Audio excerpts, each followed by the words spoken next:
First, thank you, Dr. Barth, for agreeing to meet with me and address some of the concerns people today have about life and faith.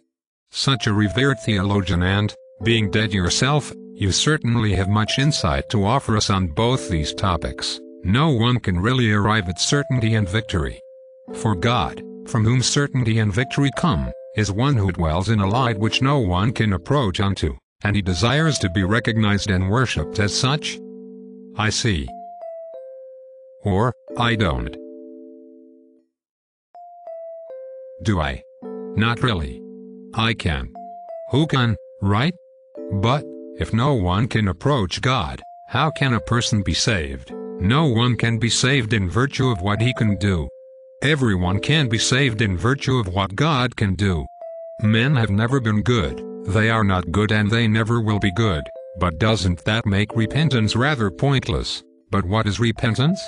Not the last and noblest and most refined achievement of the righteousness of men in the service of God, but the first elemental act of the righteousness of God in the service of men. The work that God has written in their hearts and which, because it is from God and not from men, occasions joy in heaven. That looking forward to God, and to Him only, which is recognized only by God and by God Himself. What about persons who reject God? Man can certainly flee from God, but he cannot escape Him.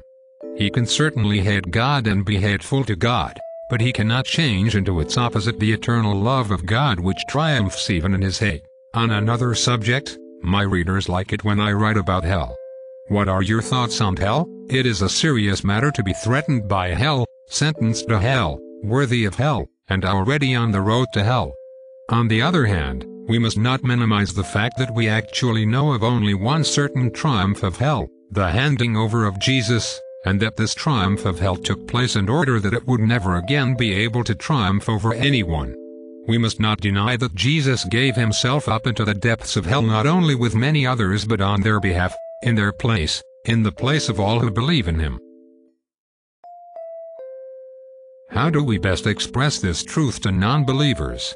Belief cannot argue with unbelief, it can only preach to it. How can we as Christians affect the world? To clasp the hands in prayer is the beginning of an uprising against the disorder of the world.